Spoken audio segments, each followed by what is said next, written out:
Good morning, good morning, good morning, good morning, good morning, good morning, good people on this Good Friday, December the 10th, 2021. This is Wake Up with Ray G, brought to you by Bets TV. It's Friday. We made it into the week. Had college football awards last night, the Thursday night football game, news, notes, all types of stuff. We got some bets we got to review from our Prizepicks power plays last night. If it's your first time tapping in, we appreciate you. Welcome. Thank you for being here. Make sure you subscribe to the Bets TV YouTube channel. Subscribe to the Wake Up with Ray G podcast and go to besttv.com. Tap into all the dope content to help you win some damn money. Jay, how you doing this morning, my friend? I'm good, man. I'm good. Happy to be here. You know, the Prizepicks bets, they didn't go as good as we thought. Well, but that's okay. Here's the thing. The process was absolutely right. It was right. The process was right. We were there. We were there to at least hit one of the flex plays, and Kirk Cousins could not hit. He and Justin Jefferson should have had like 250 receiving yards, 4 or 5 touchdowns last night. Should have been one of the greatest damn fantasy performances by a wide receiver of all time. But just like this much, just hit him. He's open. Kirk Cousins, what are you doing? It hurts. But a little bit of news and notes before we get into the show. Former Georgia Tech star wide receiver, Denver Broncos star wide receiver, Demaryius Thomas passed away. Don't know everything that's that happened with that, but he was a very young man, fantastic football player. Just a very, very sad, unfortunate situation. So rest in peace, Demaryius Thomas, and prayers up to his family, his friends, his loved ones. That was tough news to see come across the feed late last night. Dallas Cowboys running back Tony Pollard is dealing with a foot injury, a partially torn plantar fascia, tendon, muscle, something in his foot, and he is truly a game-time decision. Oh, boy. So the Dallas Cowboys have a hurt and slow Ezekiel Elliott and now a hobbled Tony Pollard at running back. The third running back on the depth chart is Corey Clement.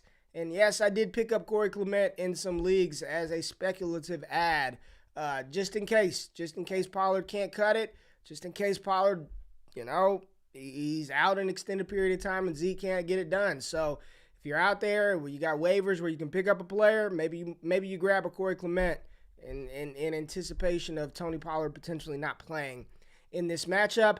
But other than that, we got to get into this Minnesota game. There's a lot to unpack from this one. I really enjoyed the game, but we'll talk about it right after we drop the morning run. Wake up! This is the morning run. Run, Forrest, run! All right, Jay. So you said this game was brutal to watch. This is what Jay said. Let me get him off. This is what Jay said. The game was brutal to watch. The game did not start off great. It didn't start off great. I mean, Pittsburgh looked like they were sleepwalking the first half of the game. But I was tuned in from start to finish. Every snap, every play.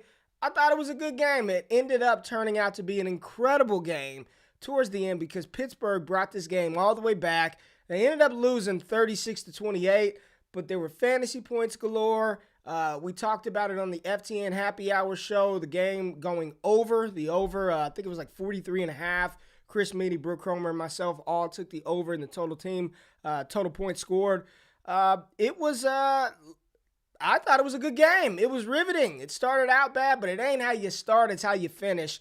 And Ben Roethlisberger, I mean, this dude took an absolute beating.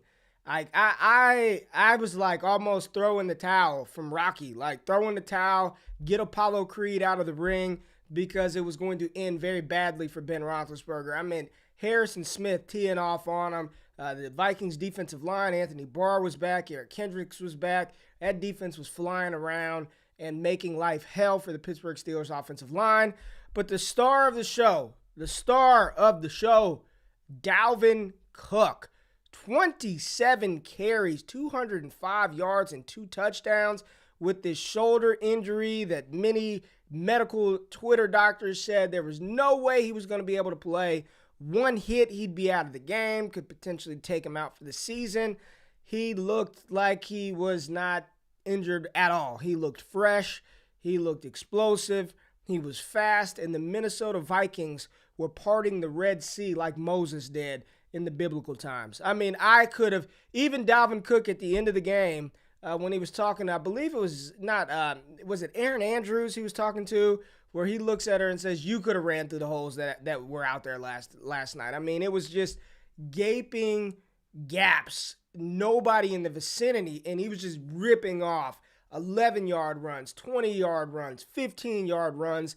He looks explosive. Dalvin Cook is one of the more aesthetically pleasing running backs in the NFL. When you see him run, it just looks good.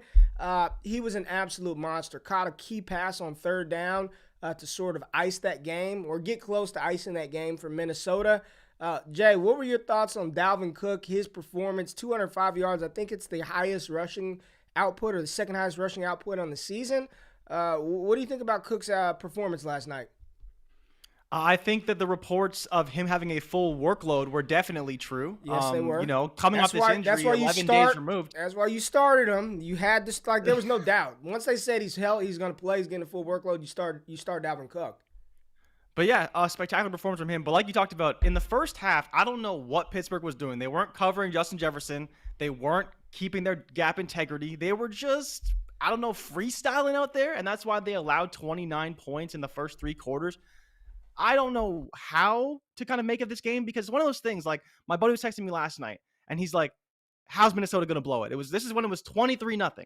He's like, how is Minnesota going to blow it? I'm like, come on. Like, they can't blow it 23-0. Then it's 26-0. Then it's 29-0. You're like, there's no way they can blow it. But this game still came down to the final play because somehow, some way they found a way to keep it close. But like you said, Dalvin Cook is really the reason why Justin Jefferson didn't hit his overs and why Kirk Cousins honestly still has a job. Like, if Kirk Cousins had to throw the ball even 2 or 3 more times, they could have lost that game because that's how bad he was last night.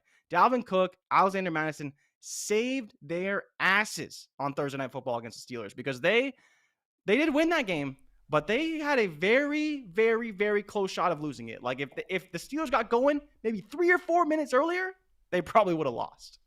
Yeah, man. I mean, listen, all I have to say is when you've got a stud running back like Dalvin Cook, if the reports say he's healthy and he's going to get a full workload, like that, like, and he looked just fine. You know, every time he got hit, I was wondering, was he going to land on that shoulder or anything like that? He took a couple of shots, but I mean, honestly, Pittsburgh couldn't do anything with Dalvin Cook or, Madison only carried the ball 6 times, but he looked good in his carries. You know, he's one of those players where if you're savvy in dynasty leagues, you get you some Madison now. And I think he's going to earn a starting job somewhere in the NFL. He looks like a really capable running back. Kirk Cousins, he did not play well. 14 for 31, 216 yards, 2 touchdowns, 2 interceptions, QBR of 22.8. The average is like 50. Like, you want to see your quarterback like 50 and above at QBR. He didn't play well. And we talk about him missing Justin Jefferson. Jefferson was targeted 15 times in this game. And not even joking, the one in the end zone in the first quarter off his hands. There was another one, deep crosser, too high over his head. There was one in the end zone, couldn't bring that one in. He got 2 hands on it. You want to see Justin Jefferson catch that. Kirk Cousins over the middle. It was tipped, picked off. I mean, Jefferson realistically probably should have had 11 for 183 and 4. Like, and that's not even joking. He left about 100 yards on the field. He and Cousins were literally like this close from having just a monster performance. KJ Osborne led the team in receiving yards, 3 for 83. He had a long touchdown of 62. I was like praying that was Justin Jefferson. Tyler Conklin, this is why I really wasn't in on the Conklin play. 2 for 20. He only had 2 targets in this one, and nobody else got the ball. Target consolidation. 15 targets for Justin Jefferson, 9 targets for KJ Osborne. Like, I get it, opportunity for these other players, but when you've got a quarterback like Cousins who's not going to diagnose the defense and go through every progression, and he's going to funnel everything to Jefferson and the people that he trusts, KJ Osborne. So, on the other side of the ball, Ben Roethlisberger, Jay, for as much as he was abused last night, 5 sacks, and I believe Minnesota hit the quarterback 7 times, 5 sacks, 7 QB hits. He didn't, I mean, it was 28 for 40, 308, 3 touchdowns, 1 interception, and he put the ball on the money at the end of the game for Pat Freiermuth. It's a tough catch. It's a difficult grab. It's in traffic, in between 2-3 defenders. But when you talk about a beautiful ball from Ben didn't play that bad. The offensive line played horribly. Ben Roethlisberger didn't play that bad. He didn't get any help from some of his receivers. Ray McLeod dropped a pass early in that game, which could have extended a drive.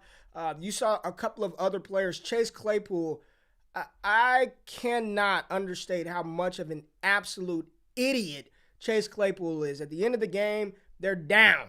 You get the first down. It's 30 seconds left, and he wants to stand there, first down, wipe his nose, first down. You're killing time. He's killing time. And then they try to get the ball set. The ball gets slapped around. Freiermuth has to grab it. He killed at least one play for Pittsburgh to have another shot to get the ball in the end zone. He's just a boneheaded player, man. Chase Claypool, as physically gifted as he is, if he would just focus on his craft and stop being a damn jackass half the time, he could be one of the best in the league. But he just mental lapses, damn near fumbling the ball. Like he's an idiot. He's a first-class bumbling idiot. And he cost Pittsburgh at least another opportunity to win that game. Najee Harris had a very, very good night. Watching this, Jay, the fact that he's 5th or 6th in the NFL in rushing yards is unbelievable to me, even with the volume. Because that Pittsburgh offensive line is pathetic, man. Pathetic. It is terrible. And I'm watching, I'm like, dude, there's nowhere for this guy to run. Like, nowhere. When he's getting the ball, all you saw were purple color rush jerseys all around Najee Harris. But he still grinded out 95 yards, smashed his over, 2 touchdowns on 20 carries. He had 3 receptions in the game, only 10 yards, but he had a receiving touchdown. Listen, this is what you want. This is what you want out of your young workhorse back. What were your thoughts on Najee Harris? Because he looked fantastic. He looked like what Pittsburgh wanted when they drafted him, and nobody else on the team had more than 1 carry. Benny Snell, 1 carry, -2 yards. Deontay Johnson had a carry. He was actually the second leading rusher with 7 yards in this one. But what were your thoughts on Najee Harris and how he looked last night, Jay? He looked phenomenal, honestly. You know, you talk about a guy who had to earn every single yard, and I put that on the graphic. He literally did. He had to earn every single yard. I think there was one play that he ran for about 15 yards where he actually got a real hole to run through, and that was pretty much the only time he had it all game. I think the most impressive part for me is not only how well Najee played, but the fact that the Steelers stuck with him to get to 20 carries. We're talking about a team that was down 23-0, 26-0, 29-0. They didn't just throw the ball. And so I think the combination of that with Ben playing a little bit better, that made a big difference for Najee, even though the offensive line wasn't that good, even though Deontay Johnson quit on the game for 2 quarters. You know, we're going to see what happens with Najee going forward if they can kind of build this offensive line up. That center, I don't know who he is. They have to get rid of him. How many times did they get false starts? Ben's literally yelling in his face, snap the ball, snap the ball, snap the ball. He doesn't do it. He cost them, I think, at least 15 to 20 yards in that game, especially down the stretch. Well, the snaps, too. Like, every and the snaps were terrible. The snaps were terrible. God. Snaps were terrible. I mean, I'm watching Pittsburgh, and it just didn't look like them, man. They did not look like a team that's right there in the thick of it for the playoff hunt. The offensive line, like, I understand what they were doing when they drafted Najee. One last hurrah. Juju Smith-Schuster's supposed to be there. Ben's coming back. One last hurrah. We needed a running back desperately. They could not go into the season with Benny Snell. They couldn't go into the season with Jalen Samuels. But the offensive line is so bad, man. It is you have to start Najee Harris. You have him in fantasy. You got to start him. Yeah. You have to start him. But you never feel good about it because he's still grinding out. I mean, that 95 was earned. That 4.7 yards per carry that he had last night, he had to earn that. I think he had 1 or 2. At the point, he ran for 23 yards, and it was his longest run of the season. I mean, that's Ezekiel Elliott stuff we're talking about right there from a rookie. It's a bad offensive line, and Ben is probably going to be feeling it this morning. One of the things that probably contributed to Dalvin Cook's big game was T.J. Watt was injured early in the first quarter, and he was out. Groin injury, restrained that. All I kept thinking about was, this increases Micah Parsons' chances for Defensive Player of the Year. I'll take it. TJ Watt sit out. But Pittsburgh's bad, man. You know, Devin Bush, their leading tackler, he's missing tackles left and right. I went back to look him up. When he was drafted, you know, Devin Bush ran a 4.43 40-yard dash at the combine, not at a pro day, at a combine. And he looks like slow. He looks like he's running in dirt, in mud on the field, man. So you just look at this Pittsburgh team, the fact that they were able to get it that close. Even Dalvin Cook said it at the end of the game when they asked him about the win. And he's like, yeah, we got the win, but it was like, man, here we go again. Like, even he thought they were going to blow. Here we go again, yeah. He said it. He was like, here we go again. We got to find ways not to let teams come back into it like that. But let's look at the power pick prize, the power play last night. Jefferson did not hit his over. Thank you, Ben Roethlisberger. He fell. Kirk Cousins, 10 yards shy of that. Again, the process was right. Didn't hit that. Chase Claypool definitely went over his receptions total. Don't know why he was on the field, but 8 targets. 8 receptions on 9 targets. Claypool got it cooking. But Ray McCloud, he did go over 10.5 yards. He had 32. Was second on the team in targets, I believe. Well, third. He had 8 targets in this one, 6 receptions, 32 yards. So Ray McCloud getting more involved. If we see a low line for him next Sunday, we may be inclined to take that as well. But, that's how that played out last night. Thank you, Kirk Cousins, for screwing everything up for us and Chase Claypool actually having a good game. But we got some more to talk about. Where we going, Jay? Where we taking it to first? First and foremost, where we at? So do you want to start with Dallas, right? Because one of the things we didn't talk about yesterday was Antonio Gibson. We talked about how we liked his rushing yards, and I wanted to pull his splits. And the biggest thing for me, people who don't know, Antonio Gibson played Dallas twice last year, divisional game.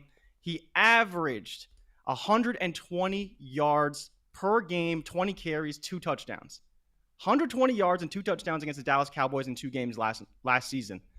This year, his first game against Dallas, his over-under for rushing yards is 65.5 yards. That's an over I'm willing to bet. It's on Prizepicks right now. I don't know if the line is on the official betting lines, but on Prizepicks, 65.5. If you're looking for a core play, I think that's a play you want to throw into your power play, your flex play as a core. That's one I think is a very good shot. J.D. McKissick is coming back from injury, so people need to understand that J.D. McKissick hasn't been playing the past couple weeks, but he's coming back. He's working back in practice, all that stuff. But we're talking about the rushing yards. We're not hitting Antonio Gibson's total yards, his receiving yards. He's still going to get his 15 to 20 carries, and he can easily hit 65.5 against this Dallas Cowboys defense that is not playing very well against the run. I love that as a core build to my potential Prizepicks power play.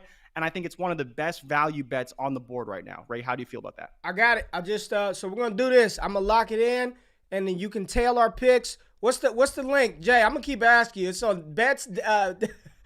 What's the link? Oh, the link. It's ftndaily.com/NFL/pick tracker/Prizepicks. I believe is the full link. If you go to ftndaily.com and go to the DFS picks at the top on the scroll bar, go down to Prizepicks, and it will be right there. You can check all the picks from Matthew Friedman, Elliot Chris, Kevin Adams, Derek Brown, everyone at FTN, including us, by the way. Yeah. You got to watch our picks, damn it. But I like it. So I'm with you. I think every time, listen, Dallas's defense, rushing defense right now is not very good. In Washington, they're averaging, 124 yards per game. We're allowing about 111 rushing yards per game. The Dallas defense. Micah Parsons' strong suit is not in run support. You want him rushing the passer. Antonio Gibson, in his young career, he has absolutely torched the Dallas Cowboys, and he's getting tons of volume. 65.5 on Prizepicks. I got it locked in. It's going to be a foundational play for me. I love it, Jay. Good stuff, man. So the other guy I want to talk about is CeeDee Lamb. So CeeDee Lamb has a line right now of 5 receptions. And so we talked about how I was really hoping Tony Pollard to be inactive. You know, it's looking like he's turning towards playing right now. But if you do go CeeDee Lamb at 5 receptions, last week he had 7 receptions on 9 targets for 84 yards. I think it's a very beatable line. You know, we talked about Washington and how their defense is still one of the worst in all of football right now against the pass. They allow a ton of yards. CeeDee Lamb is going to be a foundational piece of this offense. He's going to see a ton of volume. Amari Cooper, fully healthy, I think is a big factor as well. He's going to draw coverage. CeeDee will draw coverage. Gallup will draw their own coverage. There will probably be some instances where we see CeeDee Lamb in single coverage where Dak can take some shots to Lamb. But as well, if they want to play the Nick and Dunk game, that's where CeeDee Lamb is going to be a great asset as well because he can run after the catch. He's great in that rack ability, whether you want to throw it to him short or throw it to him long. I think 5 receptions is a great line for him to exploit against a Washington defense that's allowing a ton of yardage through the air. And I think that Dak's going to have to throw the ball a lot. You like the receptions over the yards, 65.5? 66 I don't mind the yards, but I'm fearful that maybe he gets into he becomes kind of the intermediate short guy. You know, now they have Gallup to stretch the field every week. I think Gallup can take advantage of that. If Amari's going to be running the intermediate, not to say CD will always be running short. He runs deep too, but I think he's the best player on that offense in the short, kind of quick hitting game. And that's where I think the receptions may be a little bit safer than the yards for CD. But feel free to disagree because it seems like you're turning more towards the yards. I don't really disagree at all. You know, he's averaging a little under 5 his last 5 games, 5 receptions for CeeDee Lamb. He had 7 versus New Orleans, and I know there was a game in there where he left, you know, in the second quarter towards the end of the half because of a concussion. You look at what he did versus the Saints. He's just good, man. They target him in a variety of ways. Down the field, in the short screen game, intermediate across the middle. There's a variety of ways in which CeeDee Lamb can get the ball, and we know he's absolutely dynamic after the catch. I think these are set just right.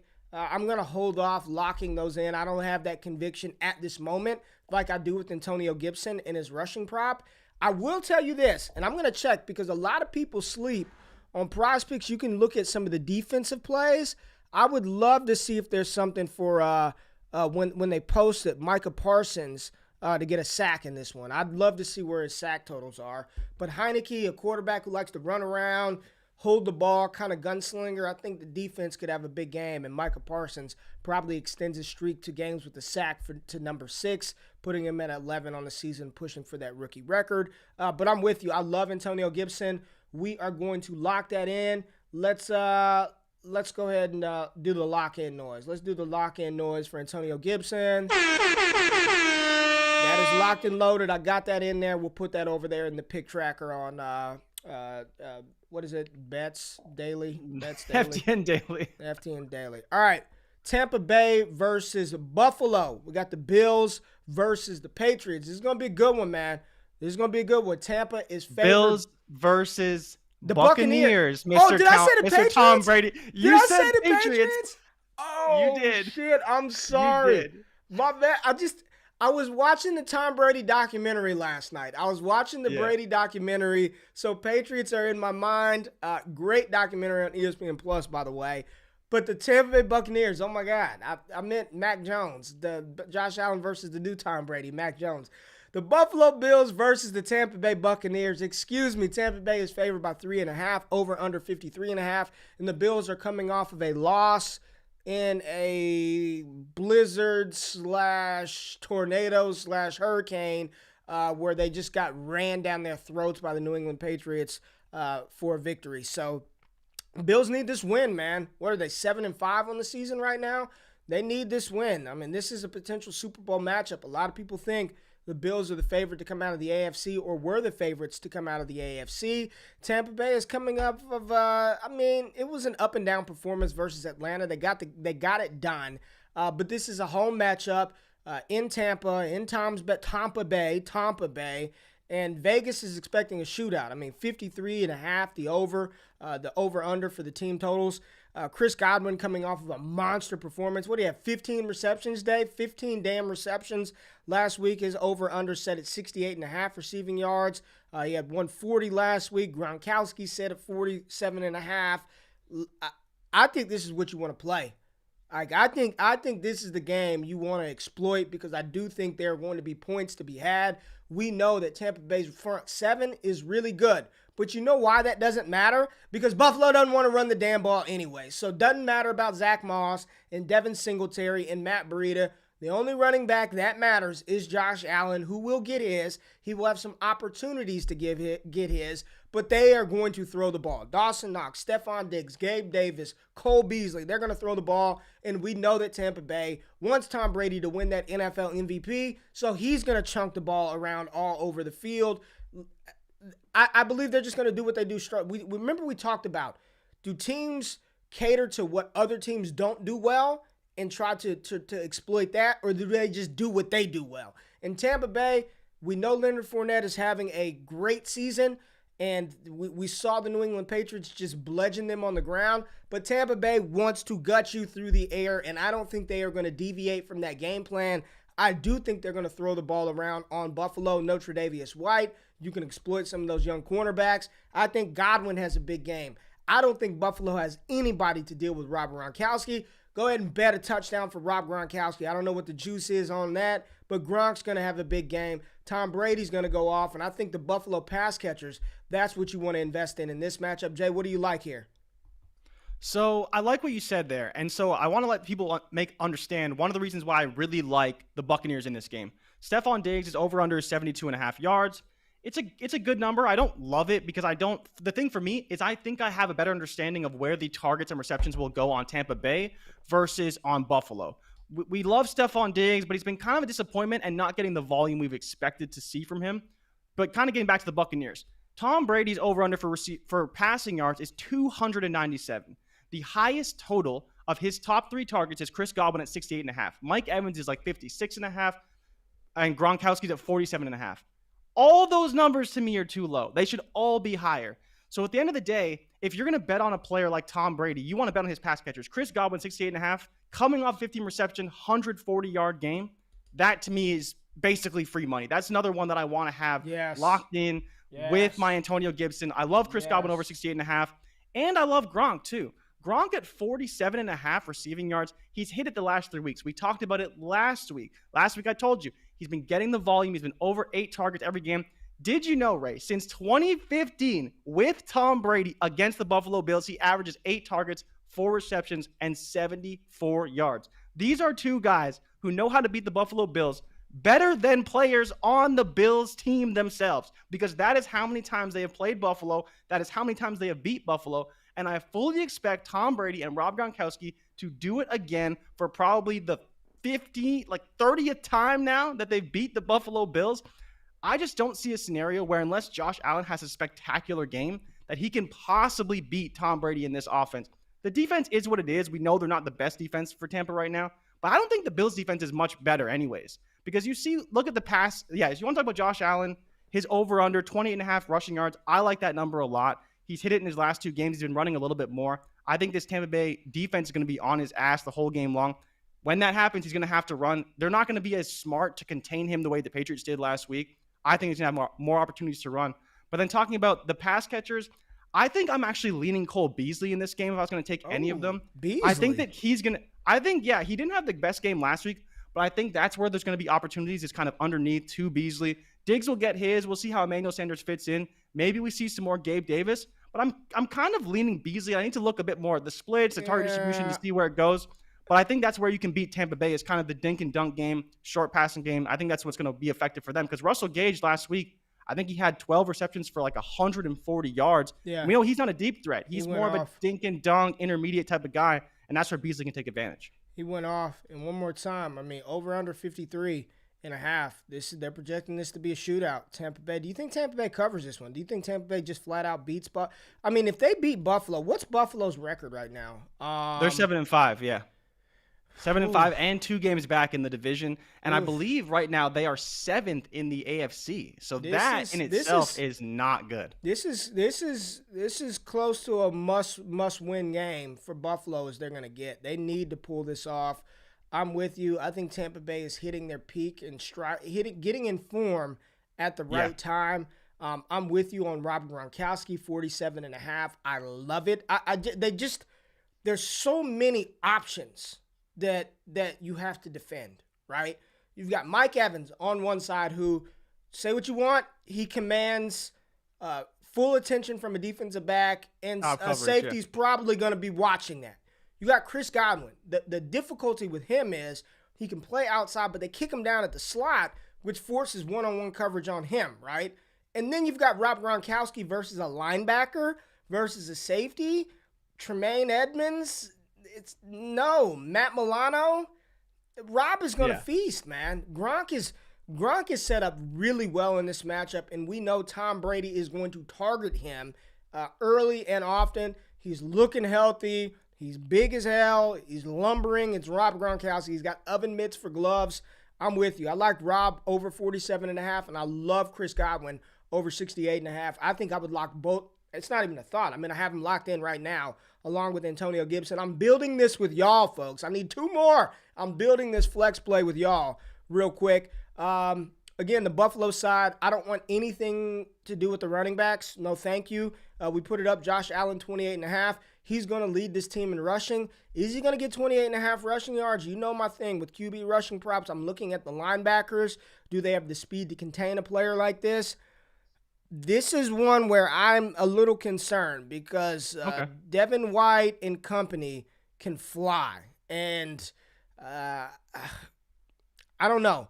Josh Allen is more of a power quarterback runner. Like he'll hit it right up the gut, take it, up the middle. He's not like going laterally, sideline to sideline. So I still think there's a lot of opportunity for this big boy to rumble for the tune of 29 rushing yards. But I'm not as confident as you with this one with his rushing yard prop, Jay. No, I wanted you to talk me through that because I think that's where I struggle with it, is that I look at it from this kind of a similar perspective where how much pressure is there going to be? That to me is kind of where I start with some of these rushing props is, will there be pressure? Because when there's pressure, that forces QBs to play off script. And for Josh Allen, that can mean running, but it could also mean just chucking a ball 40 yards down the field on the run, because that's something he'll do as well. And that's another thing that Justin Herbert does. But I think, in this game, they're going to have to get creative to beat the Bucs, and that's just where I'm leaning in that direction. But I am with you. I could see a scenario where maybe they can just run him down sideline to sideline all game long, and it's difficult for him to hit that number. Tampa Bay is only allowing 84 yards a game on the ground, but conversely, they're allowing 265 through the air. So I just think that Buffalo, if they want to get it done, they're going to have to do it through the air. I do think Josh Allen is going to lead the team in rushing. I do. I just don't know if he's getting 30 yards, 29 yards in this one. So I'm just a little hesitant on locking that one in. So I'll stay away from it. But I don't hate it by any stretch. Now, did we talk about Kansas City, Las Vegas yesterday? Did we talk at all about? I don't think a little bit. Yeah, we didn't get into the bets because we had to do a little bit more research, and I'm sure you got one for me in on the Las Vegas side because you're coming around to your boy a little bit. We've been talking about him a lot lately. I love him, man. You talking about Hunter? Hunter, maybe. Hunter's a beast, man. More than a gym rat. He's a damn good wide receiver. Over-under sit at 65.5. The Raiders coming off of a loss to the Washington football team last Sunday. Divisional matchup. Last time they got ran out of the building by the Chiefs, 41-14. It feels like this is a get-right game for Patrick Mahomes. That's what it feels like.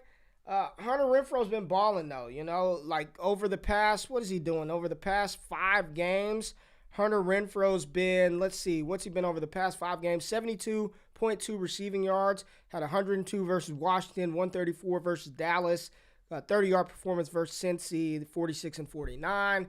So, I mean, this is set pretty aggressively. I mean, and if Darren Waller is out again, I'm not sure. Is Waller confirmed to play or not? Is Waller in or out? I'm not sure. It's looking like out, I believe. Hunter Renfrow is going to be the primary target. Kansas City's defense is playing better lately. I don't know. I would like to see what his reception line is at before I just jump into the receiving yards. But Hunter Renfrow, like you say, more than a gym rat. He's a damn good wide receiver. I don't think the Raiders get it done. This just seems like a poorly coached football team. Rich Bisaccia is not going to be the head coach of the Raiders next year. It ain't going to happen. I don't know who it's going to be. I'm seeing a lot of people talking about Dabo Swinney being the quarterback. What? Yeah. He was there in full Raiders regalia last game, and I'm seeing a lot of people think Dabo is going to jump ship from Clemson because they are done. It's a good time. Clemson is done. That is it. Clemson is done. They hung their hat on DJ Uiagalelei being Trevor Lawrence and being able to continue that run and getting those recruits with that high-end quarterback. Turns out he is not Trevor Lawrence. Hell, we don't even know what Trevor Lawrence is in the NFL, but in college he was a great college quarterback. But there are rumblings out there that Dabo Swinney to the Raiders, which would be not Urban Meyer level of a catastrophe, but pretty damn close. It would be... It ain't full-on Urban, but it's a tier below Urban Meyer as a head coach. If that were to happen, I have no clue. But I think this is a game where Patrick Mahomes, they need to get on track. 186 yards, whatever he threw for, ain't going to cut it. Kelsey, 2 receptions. Tyreek Hill, 2 receptions last week. It's not going to cut it. This is a get-right game for Kansas City. I'm looking at it right now. Tyreek Hill, 73.5 yards. Kelsey, 67.5 on Prizepicks. One of them are going to hit. I don't know which one. Yeah, one of them will. One of them is going to hit. Rushing yards, I think Clyde is at 53.5. And then Patrick Mahomes, his standard typical Patrick Mahomes QB rushing line of 15.5, which I actually like quite a bit from Mahomes, especially with him not taking as many deep shots. I think he's got some time to run around. Problem is he hasn't hit that line in 5 straight weeks. Like, he has not hit it. And a couple of times not even close. 0 yards, -2 yards, 10 yards, 11 yards, 12 yards. You may want to stay away from Mahomes. What are your thoughts on this one? Yeah, I think you're right. The one thing that we pointed out last show was that was the game that he went off for 400 yards and 5 touchdowns because the Raiders played him single high, right? And he didn't get sacked. There was basically no pressure. He was just sitting back there, delivering the ball to whoever was open.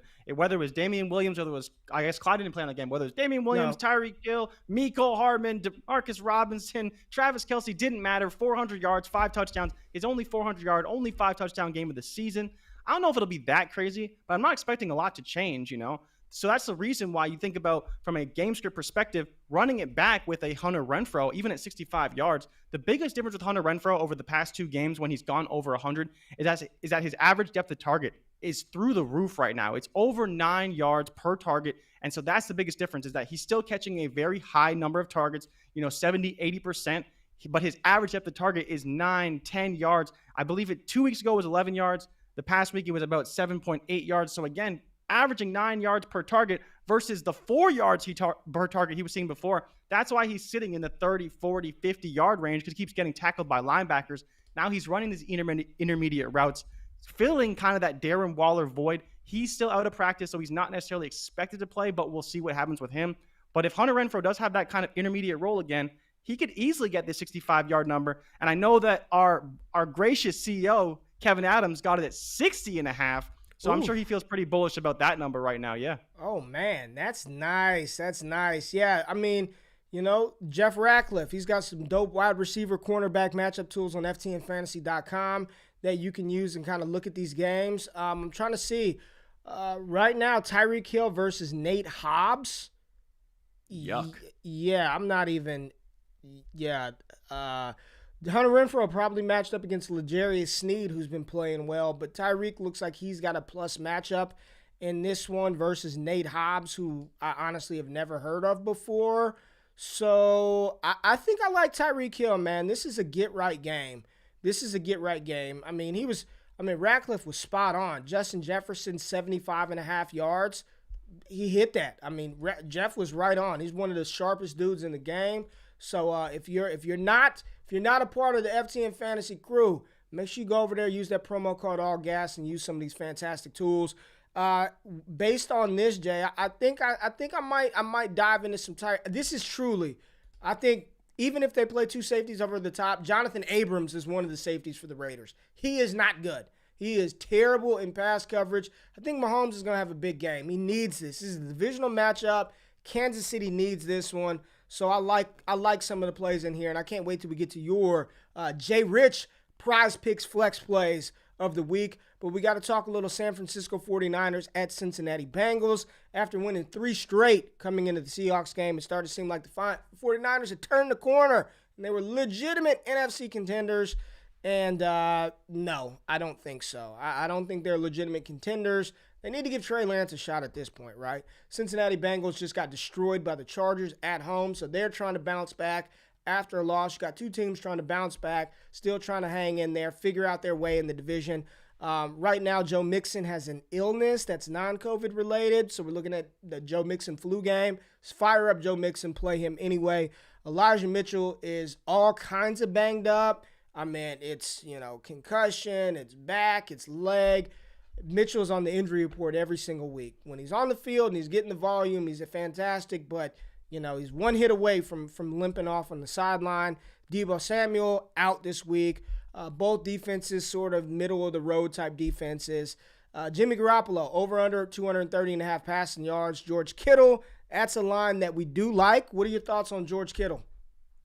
I think George Kittle keeps rolling this week. Man, I he's been think a even beast. if Deebo Samuel is back, I think that Jimmy G and George Kittle kind of got on the same page. You know, they haven't been playing overly well together recently. Kittle's been in and out of the lineup. So I think that even this number, 56.5, he went off for, 180 or something like that, and 2 touchdowns last week against Seattle. I just think that this time around, they're going to start feeding George Kittle the ball more, running the offense through him. It's been run through Deebo Samuel the whole season. He hasn't been playing. So now, even if he is back, I think they still try to keep the offense going through George Kittle. Cincinnati has the 4th worst defense against the pass, and I think George Kittle's going to be able to exploit that. You know, he's a guy that it doesn't matter how good you are. He is too big, too fast, too strong to cover, and I don't think that Cincinnati's linebackers are going to be able to do that. They have a pretty good defensive line with Trey Hendrickson kind of anchoring that defense. But I think the linebackers are just not going to be good enough to stop George Kittle, and the safeties especially. We'll see what happens with Brandon Ayuk. I'm kind of intrigued to look at a number for Brandon Ayuk because I think that potentially he could catch a deep pass, but I like the Kittle number a lot more at 56.5, and it's a number I think he's going to get with the volume and the potential to break his own play like we saw last week twice when he broke 2 big touchdowns against the Seahawks. According to Jeff Ratcliffe, Ayuk does not have a good matchup rating versus Chidobe Awuzie. It's 39, and it's in red. So, you know, Yikes. Listen, Jeff knows his shit, and he's saying that this is not a favorable matchup. That does not mean you don't start Brandon Ayuk. But versus Chidobe Awuzie, matchup rating of 39. And those matchup rating numbers, 0 to 100, 100 being the best. Just for comparison's sake, Justin Jefferson's matchup rating last night was all green, 75.5 versus Cam Sutton. And Jerry Jeudy's got the highest of the week. So I'm giving y'all a little insight back here. 89.5 matchup rating for Jerry Jeudy versus Will Harris of the Detroit Lions. So I love me some Jeudy. I may be doing something with Jerry Jeudy based on that matchup, but I'm with you. George Kittle, I think they stay in the flames. No Deebo Samuel. You've seen an uptick in production from George Kittle. And while we're on it, were those official books, odds from a book, or is that Prizepicks for? No, those were Prizepicks lines. And I think, that 56.5 was Prizepicks for George Kittle. And you talked about Jerry Jeudy. That's a guy I have to talk about. Whenever I look at Jeff Ratcliffe's matchup, I'm telling you, if you're not an FTN subscriber, go to FTN.com, FTNdaily.com, go subscribe, because this matchup rating tool, who was number 1? It was Jerry Jeudy. Number 2, I believe, was Justin Jefferson, who had 75 yards and a touchdown, basically exactly what he projected. Then he had Deontay Johnson, who, again, had a good game yesterday. I don't know how Jeff does it. He just does it. He just has it figured out. He's got his models, he's got his formulas, and it works. Yeah. Jerry Jeudy, 59.5 receiving yards on Prizepicks against the Lions, who just allowed 180 yards to Justin Jefferson. I get you have Cortland Sutton. I get you have Tim Patrick.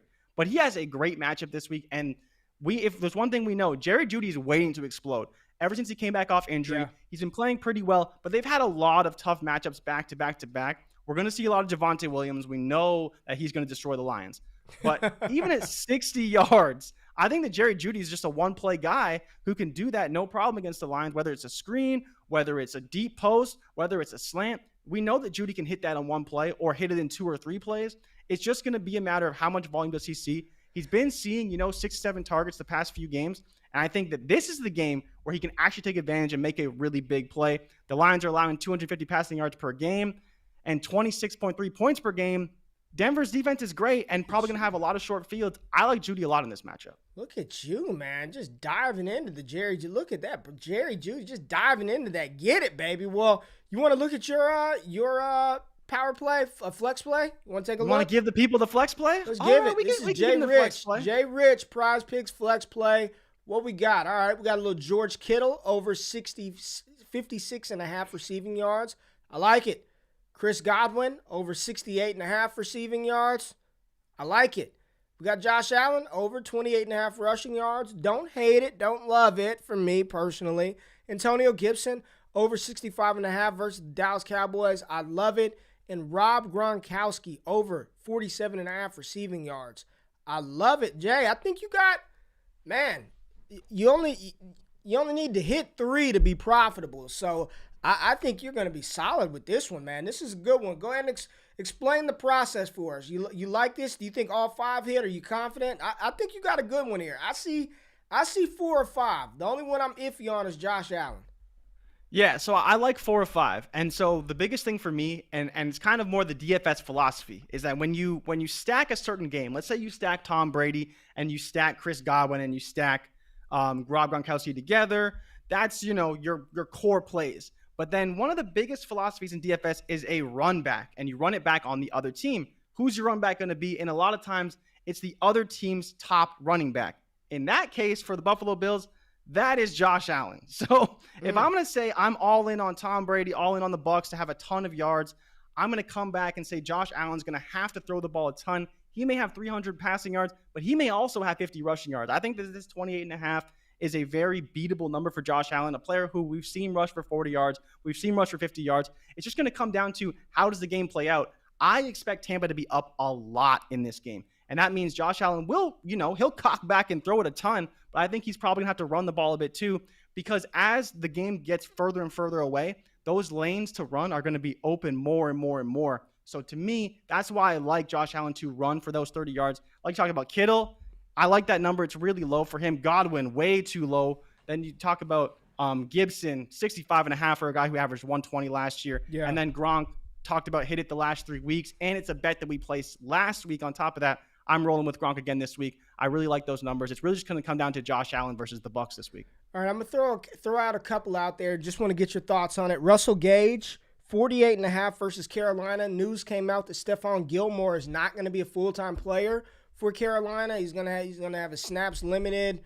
I don't know if that's due to injury or performance, but Russell Gage seems like he's the wide receiver one in Atlanta right now. He's being peppered with targets. He runs that slot position where he gets open across the middle quite a bit. He's been trustworthy. What are your thoughts on Russell Gage versus Carolina? I like it a lot. The crappy thing about Carolina is they don't allow a lot of pass yards. But Matt Ryan's been playing a little bit better, and Russell Gage has been his top target. Russell Gage has had 7 targets his last, 5 games, and he's gone over this 48.5 in 4 of his last 5, with the most recent one being his 140-yard performance against the Buccaneers. I think this is another game that will be close, but Matt Ryan will probably still throw the ball a lot. We'll probably see a decent amount of Cordero Patterson, but I think Gage can hit this, on 3 to 4 receptions. And if he sees those 7 targets, I think there's a really good shot of that happening. Matchup rating is kind of middle of the road for Russell Gage, right? Right at 49.8 matchup rating versus Miles Hartfield. Again, the thing that gives me a little bit of excitement or enthusiasm is the fact that Stephon Gilmore is not going to be out there full time, which leads me to Kyle Pitts at 45.5 receiving yards for Kyle Pitts. He's averaging right at 45 over his last 5 games, 48, 26, 29, 60, 62. What are your thoughts on Kyle Pitts going over 45.5 receiving yards? I don't mind it. I think the problem for me is that regardless of how I expect Kyle Pitts to be utilized, I always think defenses are still going to scheme for him first. Even though Russell Gage has been the more productive player, I think we know he's not as dangerous, right? Kyle Pitts is still the guy that you really have to center on. Him and Cordero Patterson are really the two. No one seems to be able to stop Cordero Patterson for some reason, so they just hone in on Kyle Pitts, make sure he doesn't beat them deep, make sure he doesn't score any touchdowns. So I think that's my only issue with it, is that I like to target the betas. The betas are the guys where they usually have less coverage. And so if we're assuming that Gage gets top coverage, then I'm all in on Pitts. But I think that's probably the less likely scenario. More likely that Pitts sees top coverage and Gage can just keep getting peppered underneath for targets. Yeah. In the same game, I'm sticking with this game. I'm looking at Chuba Hubbard at 52.5. Last time Chuba Hubbard played the Atlanta Falcons, he had 80, and he scored a touchdown in that matchup. What are your thoughts on Chuba Hubbard? I know there's some question marks. Is it going to be Amir Abdullah? Is it going to be Chuba Hubbard? I don't think that's much of a debate, in my opinion. I think Abdullah probably more of the pass-catching role running back. But with Christian McCaffrey out, I think they turn right back around and start giving Chuba Hubbard 15 to 20 carries a game. 52.5 yards versus this Atlanta defense. I like Chuba, man.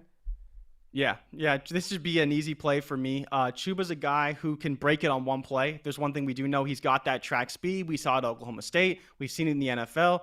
I think this is going to be a game that's going to have to be grinded out a little bit. Carolina, Atlanta.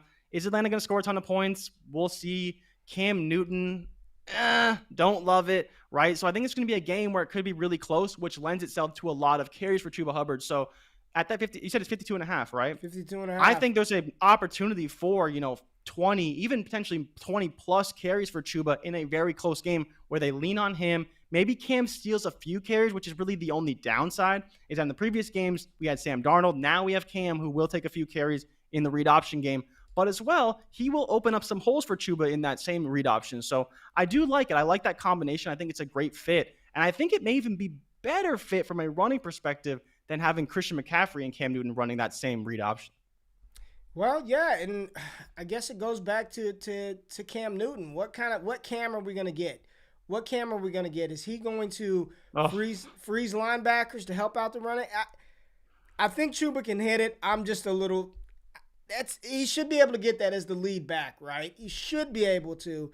But this offense with Cam Newton, we're going to see. They were off last week, coming off of a very bad game. I believe it was versus the Dolphins, where Cam Newton was benched in that one. I'd probably 5 of 21. 5 completions. I would stay away from all pass catchers in this matchup. Are there any other props that you like? Any other games that you're looking at targeting? Any other props that you like? I think you've got a nice flex play. Do you want to touch on Baltimore, Cleveland real quick before we get out of here? Yeah, we could talk about that game. The biggest thing for me with that one, and I want your thoughts because we need to talk through this. The beginning of the year we were hot. You were running so hot. Nick Chubb props. Always bet Nick Chubb on the over each and every week. He's going to hit it. Mm-hmm. But this week, I believe his number on Prizepicks is 63.5. Not a crazy number. But I talked to you about how my biggest issue is that when they played Baltimore, again, number one run defense in the league, Nick Chubb and Kareem Hunt combined for, I believe, only 26 yards or 16 yards on like 15 carries. Yeah. It was just a horrific performance. And then you talk about Lamar Jackson on the other side at I think he's at 52 yards. I don't hate it, don't love it. We'll see. But I think Nick Chubb is the hardest guy for me to figure out because I believe in him. I love Nick Chubb. But I don't know if he can go over 63.5. And it's such a low number for him. When we've seen him in the 70s, in the 80s. Baltimore's a great run defense, but it's their pass defense that is so god-awful. Yeah, it's bad. They just spell out for the run and just let everyone beat them over the top. But unfortunately, Cincinnati doesn't have a quarterback to exploit bad defenses against the pass because Baker Mayfield is pretty awful himself. Baltimore only giving up 84 yards per game on the ground. It's such a low number for Nick Chubb, but I have no conviction in the Cleveland Browns offensive front, in Baker Mayfield. If I'm Baltimore, I'm manning up. Jarvis Landry, Anthony Schwartz, Hollywood Higgins, and Donovan Peoples-Jones. Even without Marlon Humphrey, I'm just going man defense, and I am forcing them to I'm daring them to throw the ball. I will not let you run Nick Chubb and Kareem Hunt down our throats. We've got enough to handle those guys on the outside. Baker Mayfield, you beat us with your arm, and we don't believe you can do it. This is a desperation win for Baltimore. I think this win, Baltimore needs this more than Cleveland. Yes, Cleveland needs it to keep their hopes alive. Baltimore needs it to position themselves to potentially be the number one seed in the AFC. I think Baltimore is going to force Baker Mayfield to throw the ball to beat them. I love Nick Chubb. This should be a very exploitable line for Nick Chubb, but I can't do it. I can't do it. They held this rushing offense to minuscule numbers in the last matchup, and I would do the same thing again. Baker, I don't believe you're that guy. Baker, you're not that guy. So you go ahead, single coverage. We think that you are too afraid to push the ball downfield and you're not accurate enough to throw the ball, and we'll intercept you at some point in time. I can't do it with Nick Chubb, man. I don't believe in Baker Mayfield. I don't believe in him. No, I think you nailed it. That's how you win these games. And to be honest, I don't even know if Baker's fully healthy right now, but it just doesn't really matter because he's not accurate. He's not playing good football. And the Browns in general aren't playing good football. But we'll see. This is like a battle of two teams that are just reeling right now. Both need a win in a really bad way. Both aren't playing great football. But like you mentioned, if Cincinnati can beat San Francisco, which I'm iffy about, I don't know if I think they're going to win. They are actually home dogs, which is interesting because they're playing pretty well, and then they lost that game last week to the Chargers. Now all of a sudden, they're home dogs, which is kind of weird to me. I think San Francisco can win, but if Cincinnati wins and Baltimore loses, Cincinnati is going to be first in that division. And that's the problem because now Pittsburgh lost already, right? So they're a game back. So we'll see what happens. But I think that Cincinnati could be positioning themselves to have a really good stretch. And if they do that, Baltimore's got a very tough end of the season. And so they have to win this game, especially against the Browns, to keep the Browns down, keep pace with Cincinnati or potentially get another half game ahead of Cincinnati to keep pushing forward in that division and, like you said, push for that number 1 seed? Man, I'm looking at Cleveland. Their last 5 games, their highest output, scoring output versus Cincinnati, I believe this was the week after Odell Beckham Jr. was traded. They scored 41 points in that matchup, November the 7th. Outside of that, this is their point total scored over the last 5 games. 10 points versus Pittsburgh, 7 points versus New England, 13 points versus Detroit, and 10 points scored versus Baltimore. Terrible. I don't know what they do. Well, but Ray, how do we fix the Browns? What do we do? Do we re-sign Baker? Where are we at in Baker Gate? It ain't no we over here. That's Matt Bruni. Ain't no we. And the reality is, and I keep talking about it, they have no choice but to re-sign Baker Mayfield because the options, they're not better. And that's a problem. The fact that the options out there aren't better than Baker Mayfield, good luck, Cleveland Browns fans. We'll see how that plays out. Good picks, man. I like him, Jay. One more time. Kittle, over. Godwin, over. He's the over king, man. Just everything yes, over. Sir. Over Allen, over Gibson, over Gronk. I do like him, and I've got mine built out. I've got Gibson. I'm telling you on Gibson, Gronk, Kittle, and Godwin, man. And I got Jerry Jeudy. I like Jerry Jeudy. I'm a roll with Jerry Jeudy. We'll put that in the pick tracker, and we got the link right here. Here it is. Here is that bet tracker link, www.ftndaily.com/NFL/pick-tracker/Prizepicks. We're going to see who memorizes this the first and often. I pretty much got it earlier in the show, so it's kind of got it. You kind of got it, man. But good stuff, Jay. Good week, good show. Appreciate you being here, man. Appreciate all y'all good folks tapping in with us every single day, Monday through Friday. Wake up with Ray G. Subscribe to the podcast. Subscribe to the YouTube channel. Go to betstv.com and let's win some money this weekend. Y'all be blessed. Be safe. We'll see y'all bright and early on Monday. I'm out of this thing. Peace.